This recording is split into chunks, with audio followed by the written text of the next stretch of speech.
Let's have a prayer. We'll make this an opening prayer. We have a few minutes left to talk. Bow with me.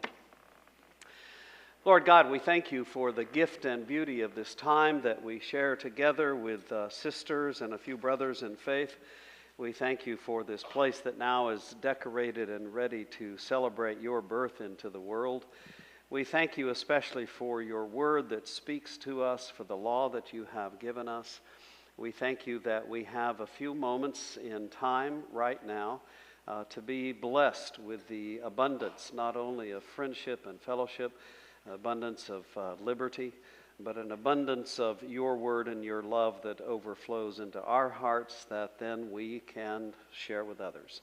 Bless and be with us then for the sake of your goodness and your love that we know in Jesus. We pray in his name. Amen. Well, it is good to be back with you. My name is Jack. I used to be the pastor here. So Jan Cook has carried on admirably, hasn't she? Yeah, it's great to have her. Great to have her. We do want to dive into this sort of thing because we have, as always, an awful lot to talk about. I do want to check in quickly with you. Are you still enjoying this process of walking through the whole Bible in 1 year? Yeah, does that feel good? Yeah, that's great. That's great.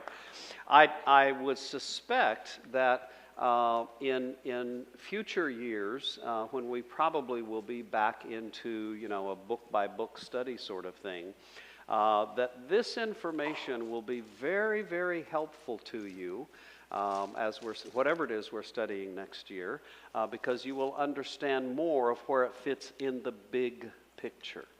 And one of the blessings to me of years and years of Bible study is an enhanced sense of the big picture of what the Bible is about.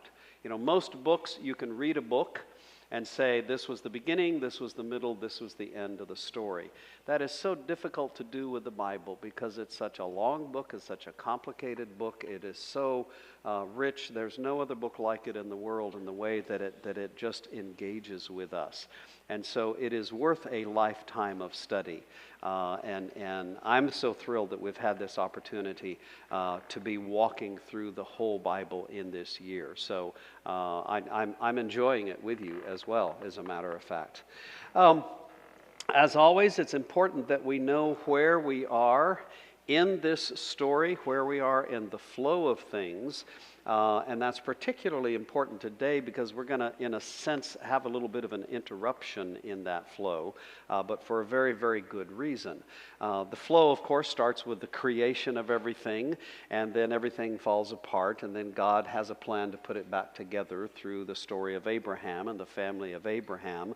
The family of Abraham grows and develops and eventually is enslaved in Egypt and then delivered from slavery in Egypt and wanders around for a while again and then comes into the promised land and thrives there for a while, but then begins to sputter and fail and eventually falls apart. A big chunk falls off of the northern kingdom in 727, and then the remaining chunk falls off in 587 with the overthrow of the southern kingdom of Judah by the Babylonians, and then a group, the most important, the powerful, the wealthy citizens of the southern kingdom of Judah are taken off into Babylonian captivity, and then they are released about 70 years later to come back to Jerusalem, to come back to Palestine to try to reestablish the kingdom. And that's what we talked about last week. That's kind of the big flow of the story. Last week we talked about how the Persian king, in a gesture of magnanimity, but also a gesture that was politically very wise, to have some friends kind of on the fringe of the empire who would be there at the edge of his empire to protect his empire. The king said, "You guys go back home, and I'm going to help you reestablish your nation." And so Ezra was commissioned to come back and help the people relearn who they were as a people of God, to reestablish their faith. And Nehemiah was commissioned to be the civil engineer to help rebuild the walls of the city and physically rebuild the city. And that's what we talked about last week. One significant thing out of many significant things, but maybe the most significant thing that happened in the restoration of Israel, in the return of the exiles, in the 500s before Jesus, 500 years before Jesus. The significant thing from, in a sense, a theological perspective was that when the exiles came back and when they started digging out the rubble and started rediscovering the life that they had had, they rediscovered old scrolls that many of them had not ever heard before if they had been born in Babylon. Many of them had not heard them or seen them since they were children when they were taken into exile. And it was this rediscovery of the Scriptures, that convicted the people, that inspired the people to start building the nation of Israel all over again.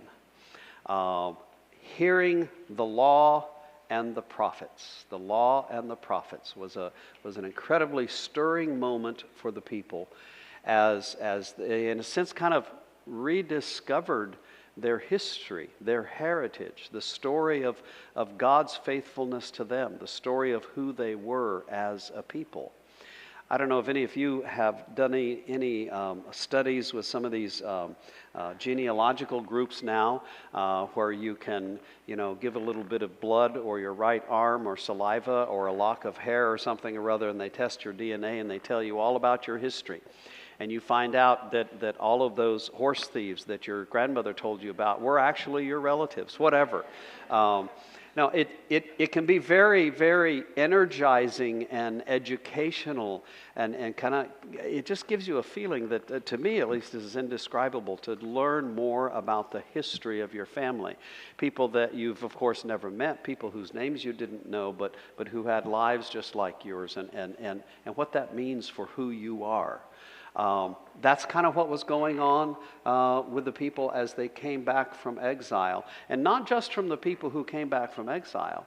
The people who had been left in Israel. Not all of the Jews were taken into Babylon. Many were left there. And other people were actually brought in from other places. That's one of the ways that you conquered people and that you maintained your power over people, was to mix them up, to take them away from their homeland, from their relatives, from everything that was stable in life, and mix them up with other people. You kept them off balance, and in that way you could control them.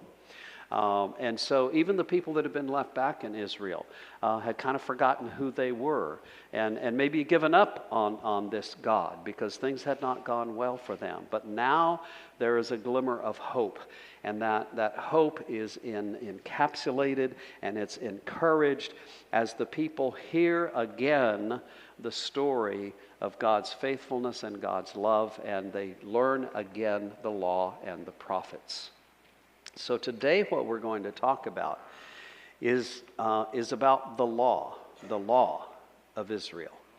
And in a sense, this is kind of a parenthetical place, or we're going to step aside for a moment from the chronological progression of the story. And we are going to look at one of the overarching theological truths, one of the overarching aspects of Israel's identity, of their faithfulness, of their understanding of God as we look at the law and the prophets. Does that all make sense to you so far? Okay, this is really big stuff, and it covers an awful lot of material and an awful lot of history, but that's where we are. And so we're going to look at the law now. What is it? What is it that these returning exiles and that these confused folks who had stayed in Israel, what is it that they recovered?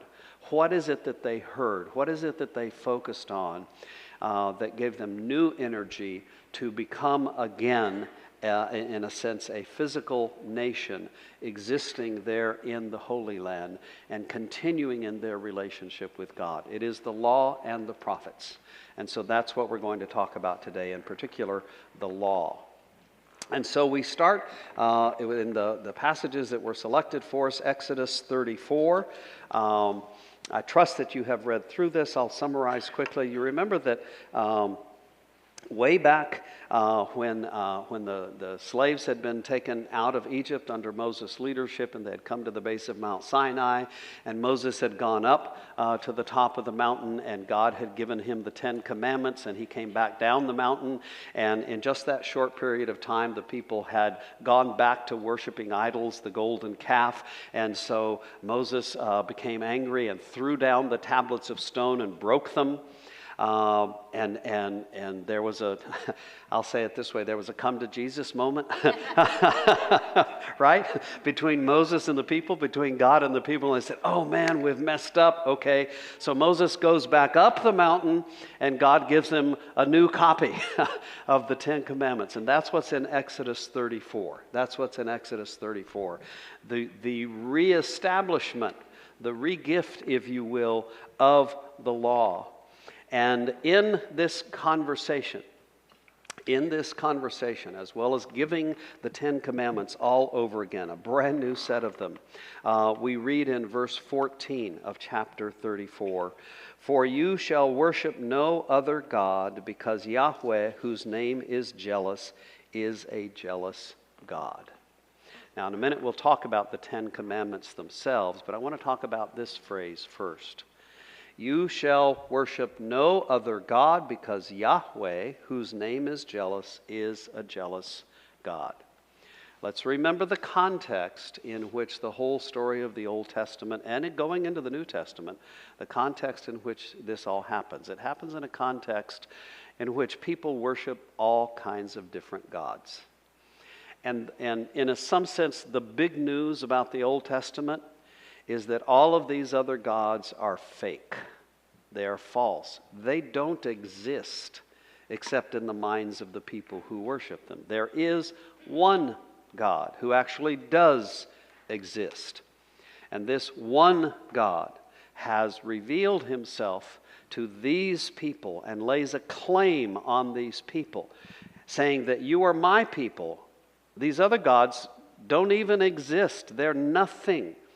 I am something, you are mine, I made you.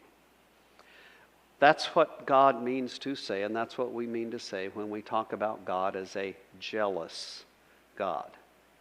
I want to focus on that word for a moment, because in our normal use in English today in America, to the extent that English is actually spoken in America, there's an interesting question about that, isn't there?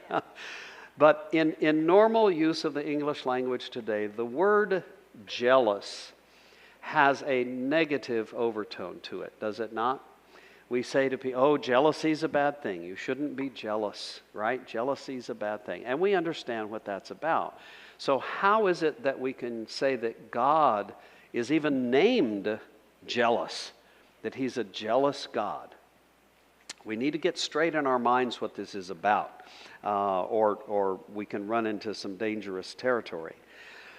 When we say that God is jealous, we're doing two things. The first thing that we're doing is something that we have to do, and that is we have to use description of human emotions, human thoughts, human categories to describe God. That's the only way we can really describe God.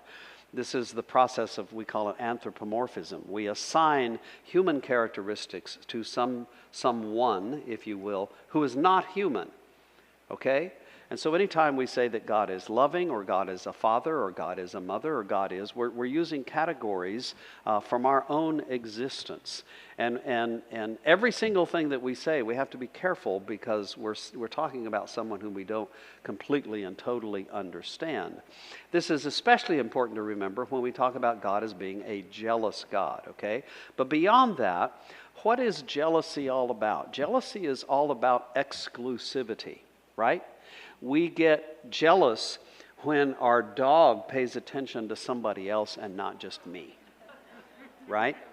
Or we get jealous when our girlfriend or boyfriend pays attention to somebody else and not just me. That's really the heart of what jealousy is.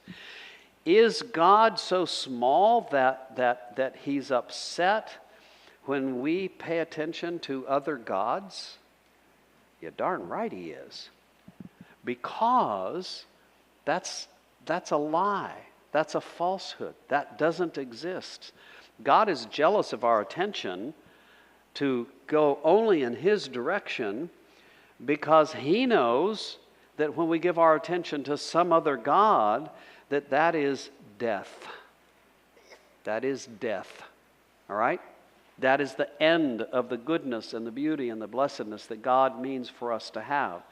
And so God is jealous of our attention because He knows that's the only way we're going to have what He created for us to have. And so God's jealousy is a righteous jealousy, right? It is a righteous exclusivity that God wants, knowing that only if we worship Him, and if we worship only Him, that's where we're going to find the life that He gave us to have. And so His jealousy is not directed at Him, it is directed at us. It is a jealousy for us to have the relationship with God that is going to be good for us, that's going to bring us into life. Does that make sense to you? Okay, this is important. This is I've gotten this question now about 30,000 times since I've been a pastor, give or take a few hundred there. People say, what is this business of God being a jealous God? Oh, there's an answer to it. I've just given you the answer. You don't ever have to ask me the question again, okay? Now, how is this jealousy connected with God's law? Well, God gives us His law. God gives us His law to help us know who He is, the one true God, right? There's lots of conversation in the world, even still today, about what's the truth, who is God, what's that all about? Well, in a context where you have people believing in many gods, the conversation gets even more complicated, if you will. And here God is simplifying everything for us. Oh, there's only one God. That's actually good news. You don't have to learn about 42 gods. There's only one God. And you can know this God. You can know what is important to this God. You can know how this God is wired, if you will, by learning His law. By the way, when we learn God's law, we also learn who we are. And so the law is connected to God's jealousy for us, if you will, in that sense. Now, we move then to Leviticus. Okay, I'm trying to give you lots of different angles in terms of what the law itself means. Leviticus chapter 19, we have what is called the holiness code, right?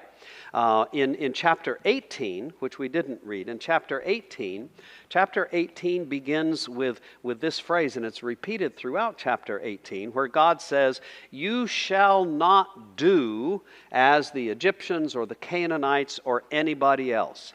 You shall not be like them," right?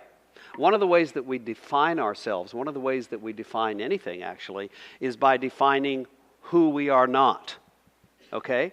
If you were to say to me, Jack, who are you? Right? I would say, well, I'm not female, I'm male, right? I'm not ugly, I'm handsome. I'm not short, I'm normal sized, right? Okay? We define ourselves in a negative sense. That's kind of what God is doing here. You will not be like the Egyptians and all the others. What will you be? Well, you will be set apart from all of them. You're going to be different from all of them. And that's what being holy is. Chapter 18 emphasizes you will not be like all the others.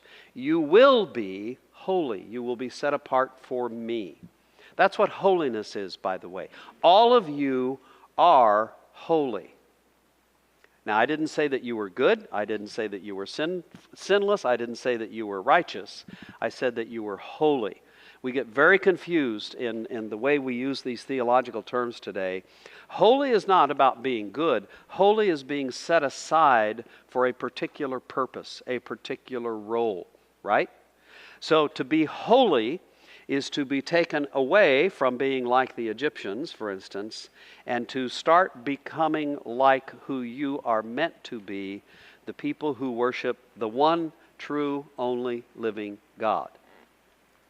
One of the ways that we understand who we are not is by receiving the law from God that says, this is how you're going to act now. This is who you are going to be, not like those others, but like how I made you to be. So that's the connection with the law. And then we have Deuteronomy 5, where the 10 commandments are given. Now, this is when Moses is bringing the second copy, right? And this conversation in the giving of the 10 commandments in chapter 5 affirms and reaffirms the idea that every new generation that is born needs to receive and hear and learn the commandments of God, right? How many of you were born knowing the 10 commandments? You were? Oh, okay. My mind was going to, how in the world am I going to deal with this? I don't know, right? Every generation is born in a sense, in one sense, as a blank slate, right? A blank slate.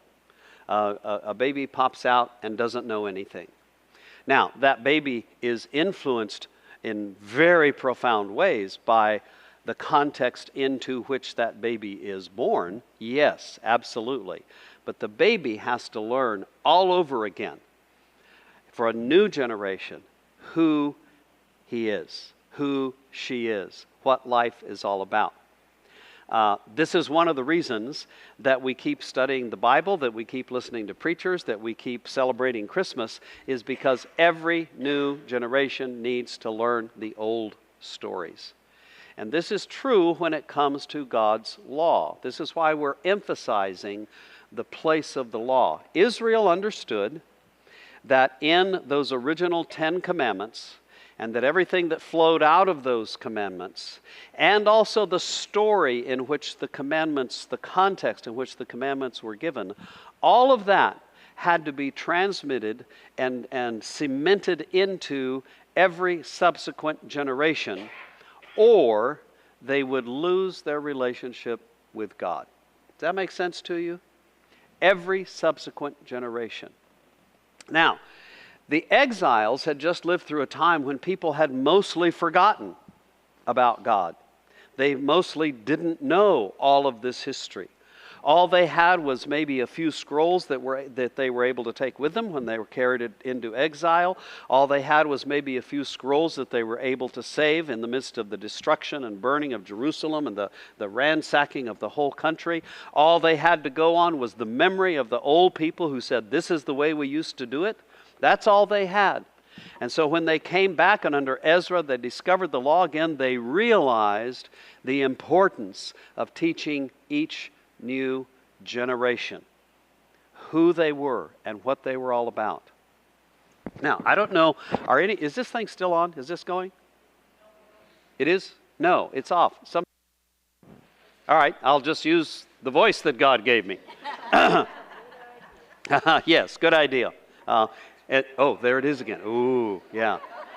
That's dangerous if I start shouting. And God said, yeah. The exiles who returned had learned in a profound way just how disastrous it was not to know their history, not to know the law of God. And they learned in a profound way just how important it was to keep teaching every subsequent generation. And so you have this emphasis on teaching every subsequent generation. This is also part of the keeping of the law. Part of God's law, part of what God reveals to us is that we can't just say, "Oh, hi God, we believe in you," and then just walk away from it. No, we have to keep remembering for ourselves because we forget, and then we have to keep teaching our children over and over and over again, which is one of the reasons that on Saturday morning, for the 800,000th time, we will be retelling the story with a new generation of kids, the story about the birth of Jesus, right? It is absolutely crucial. If we lose that story, we lose our relationship with God. So that's what chapter 5 of Deuteronomy emphasizes for us. And then in chapter 6, we have, in a sense, a summary of the commandments, a summary of the law, right? How many of you have memorized the 10 commandments? Any of you ever have to do that? Yeah, you could probably get, 6 or 7 of them, right? I don't know, maybe you'd get a C, you'd get a 70, right? Or you'd get a B, you'd get an 80. I don't know. How do we summarize the commandments? People started wondering about that and worrying about that. And so here in chapter 6 of Deuteronomy, we have a summary. What is the law of God all about? It is about loving God. Loving God with all your heart, soul, mind, and strength. Most of you have memorized that, haven't you? You shall love the Lord your God. You shall love him with all your heart, soul, mind, and strength. All of the rules and regulations of the law. You shall worship God alone. You shall honor your father and mother. You shall not steal. You shall not cheat. You shall not kill. All of that stuff. All of that, those rules and regulations, even just the list of 10, the short list of 10, which eventually grew into a list of 613, all of that comes down to loving only God, loving God with every single thing you have, right? So we summarize the law in that sense, right? You shall summarize the Lord your God with all your heart, soul, mind, and strength. And then notice also in Deuteronomy 6, the reason that we're loving God alone, the reason that we are learning God's law is so that it may go well with you and so that you may multiply greatly, right? When I use the word law, in my own mind, maybe in your minds, I think of it in two different ways, right? The law is a great thing, you know. It is illegal for people to forcefully enter my house and steal my stuff. And I'm glad for that law, okay? It is also illegal to drive faster than 65 miles an hour. And that law I don't like. Right? We see the law in both a positive light and a negative light, right? The law is good when I like it, but it's restrictive when I don't like it, you know. It shouldn't be illegal to drive as fast as you want to drive. It shouldn't be illegal to fill in the blank, right? We have to understand that God's law is meant to be a good thing for us, right? Lots of people look at God's law as, you know, you shall not do all this stuff, you shall do all this other stuff. We look at it as restrictive. Oh man, I can't have any fun now that I'm a Christian, right? Have you ever thought that? Have you ever been around people who think that way and believe that way? You know, you can't have any fun now that you're a Christian. Well, actually, the law is meant for us to have the most fun we possibly can have within the boundaries that God has made for us in that way. The law is meant for our good, so that you may have life, so that it may go well with you, so that you may multiply greatly. See, we think that in getting to do life our way is how we're going to have a good time. But that's exactly wrong. It's doing life God's way that we have a good time, that we have the best time, the blessed time. That's the function of the law, is a blessing to us. It's not a limitation upon us. Now, we kind of approach our relationship with God as if we are adolescents. You know, when your kid says to you, you know, can I have the keys to the car? Yes. What time do I have to be home? 10 o'clock. Oh, man. You know, limitations. But God has put those limitations on us, knowing what's best for us. And maturity is learning that what you were taught is best actually is best. Now, human parents aren't perfect, of course, but God is perfect. So we are encouraged in Deuteronomy 6 to keep the law in front of us all the time, to recite it, to fix it on us, to always have it in front of us. And there's a question bubbling up inside. As you're saying this, it sounds to me like God is giving us these laws to protect us. Yes, God gives us the law to protect us, right? You shall not drive over 65 miles an hour here because it's dangerous, okay? I have a problem with a lot of traffic engineers, though. They don't know how fast you really can go, but that's another story, right? Yes, the law protects us. The law shapes us. The law guides us. because it's a revelation of who God is and how we were made to live. This is the way to have life, not the other way. Not like the Egyptians, not like the Canaanites, but this way. And we know that way because He loves us, right? He's going to give us that life. And so we're supposed to keep this law. We're always to have the law in front of us. Now, I know that some Christians will say, yeah, but Jesus came and He said He's the fulfillment of the law. I don't have to pay attention to the law anymore. Not true. Not true. To fulfill the law is a different thing than abolishing the law. Jesus did not abolish the law. He fulfilled the law. And therein lies a question, because over Israel's history, over the church's history, we take the heart of God's law and then we add a whole bunch of stuff to it, right? And that's the way law is, right? I said this earlier this morning in the presence of a lawyer, and he didn't contradict me, so I must be right.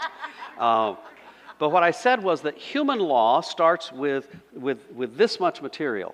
You know, you can't do this, you should do that. But then over time, you've got to write more laws to explain those laws and to apply to new situations. The law never shrinks down. The law expands. That's just part of the nature of human existence. With Israel, the 10 Commandments eventually became 613, right? And most of those 613, the church doesn't pay attention to anymore. That doesn't mean we abolish the law. It means we understand Jesus as the fulfillment of the law and a different way of understanding the law in some sense. But we're not there yet, okay? That's after the first of the year. We'll wait till 2026 to talk about that. So, Deuteronomy 6, also, verses 10 through 25, reminds us that the law is not just about the rules and regulations. This may be a hard thing for us to understand. When we use the term law, when I say law, the image that pops into your mind is the picture of the lawyer on TV who is trying to advertise his services to you, which I still think should be illegal, but that's another story. But he's sitting, inevitably, you have a lawyer sitting at a desk with 1 million books behind him, right? The law books. Do any of you have some law books? I've got a great law book from North Carolina from like 1837. It's fascinating to read it. But we think of the law as the rules and regulations, right? Well, for theological thinking, for Israel's thinking, the law is not only the rules and regulations. It is also the story and the history of God with His people. You see, when the people at the Watergate with Ezra started reading and hearing the law again, they weren't just hearing the rules and regulations, they were hearing the story of who they actually were, right? This is who you actually are.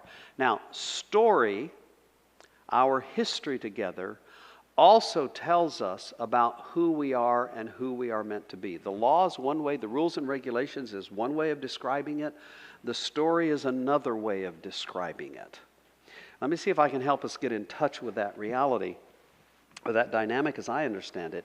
Can any of you think of an example from your life, and if you want to share it, you can, but think of an example from your life where the story of who you are, the parents you had, the family you had, the place where you were born, the experiences of your life have had a deep effect on how you yourself now live, right? The law tells us, the rules and regulations say you're going to live this way, not that way, but your history also tells you how you are meant to live. Can any of you think of an example?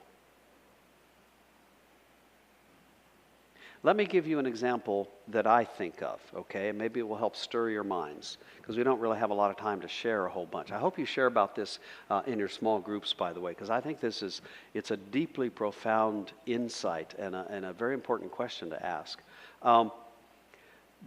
My story deeply shapes who I am. That truth was reaffirmed for me when I was in China. And we had on the trip with us a young middle-aged woman of Korean descent and history, and another one of Chinese descent and history. And I learned an awful lot from them about what it is like to grow up and live in this country as a person of Asian descent. Of late, there has been an upsurge of racism against Asian folks. Some of it arising from out of the controversial, still controversial question of where COVID came from, right? But these two young women, we had some great conversations about what it was like to be both female and Asian because of their history, right? And I started reflecting on why I was paying attention to that. They said to me at one point, they said, you know, most people don't understand what we're talking about, and they looked at me and said, you know, most old white guys don't understand what this is about. Or will even listen to our story. And I said, well, you've made a serious mistake right there. You think I'm an old white guy. I understand why they think that. I understand why they think I'm white, not why they think I'm old. I just don't get that yet. But you can look at me and listen to me and think I'm a white guy, but I'm not a white guy. Half of me is a white guy. 40% of me is a pick your term, Spanish guy, Mexican guy, Latino guy, and 10% of me is Native American, okay? Now that's part of my story, part of my history that has shaped who I am very profoundly in ways that I'm still beginning to discover about myself, right? Not that I'm perfect in any sense, but I have a very keen, I think, a very keen sense of the idea of how racial identity and history shapes your experience and who you are in the world.